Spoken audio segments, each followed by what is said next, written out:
shifted our position that yes, government can invest in frontier exploration. That means we'll have dedicated frontier exploration agency where government will budget for it and expenditure made on that stream, hoping that we'll be able to find oil. And indeed, we're beginning to make finds in the Chad Basin and in other areas of the country.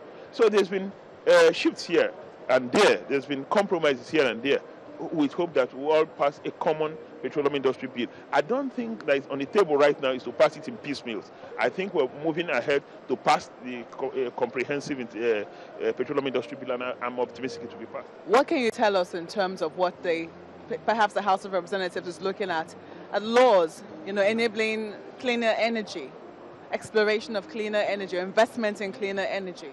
There are 4 bills right now before the House at various stages. I don't know if you recall that we've been championing the climate change bill.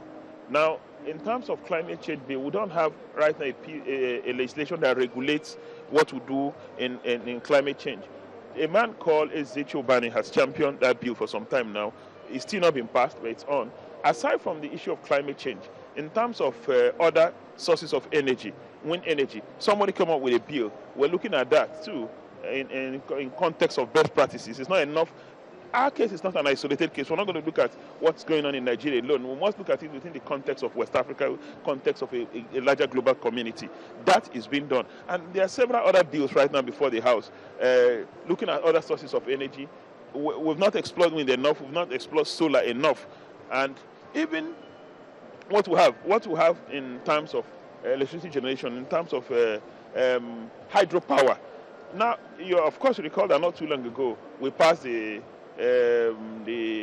hydropower generation area bill or something like that for the areas where we generate hydropower. But beyond that is the fact that there are so many other areas of the hydropower area we've not looked at, hydropower generation area we've not looked at. But the total aim is energy sufficiency. We're pursuing it from different perspectives, from different dimensions. I am sure we'll get it right. Look at empowering some of the agencies of government that are already in place looking at the environment. Is it something that you're also considering in oversight duties? Yes, certainly. We've paid considerable attention to that.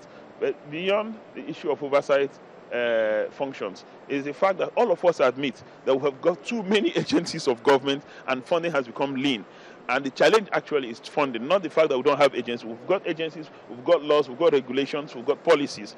But are these things followed through? The answer is no. Are these things funded? The answer is no.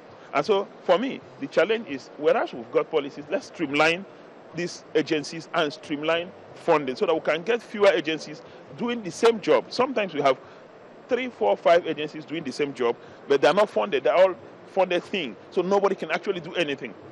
Whereas I agree with you that yes, do we have agencies dedicated to accomplish some of these tasks? Yes, we do. Perhaps we even have more agencies than we need. But let's rather streamline the agencies, fund them properly, ensure we follow through. We've got a lot of legislation. The problem is not that of legislation or lack of legislation. It's actually enforcement of legislation. Exactly. That's what I'm asking, if there's something that you're doing to ensure that this is streamlined and funded properly. Of course, the federal government has taken the initiative. Of course, they set up the Ogunsanya or Rusanya panel that recommended all sorts of things. They need to come. They need to come with a bill before the House, asking that you repeal this, consolidate this. We're waiting for them. We've been in communication, and I think that will be done.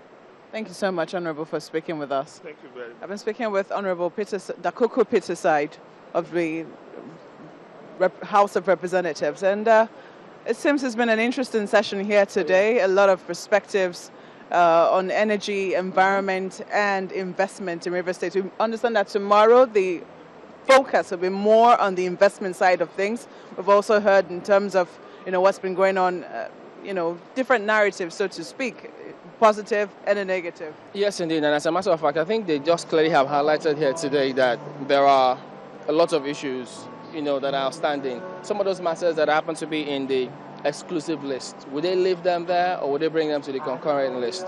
And so all of those issues need to be harmonized. If we've got to make use of this investment bid of this Environment and Investment Forum, clearly the world is waiting for us. So the panelists today have highlighted as much that We just need to get all those acts together. He talked about the Petroleum Industry Bill. And then there are those who have talked about the Land Use Act. What happens to all of this? Remember, we talk about the Ecological Fund as well, environments that are being degraded, climate change. So all of this have got to be highlighted if we just have to maintain that momentum and tell the world that we are indeed ready. And that's perhaps what the Rivers State Energy, Environment and Investment Forum is here to do.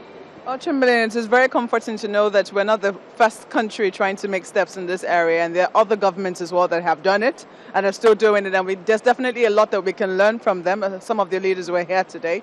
We'll see how the example will be followed through in terms of what has been started from here in River State. Oh, absolutely. So, well, yes, the forum continues tomorrow, and we will be here to bring you the rest of them. Don't forget that Sunrise Daily also brings you some parts of that investment forum, which will come to you live tomorrow at 7. So, from us here, goodbye.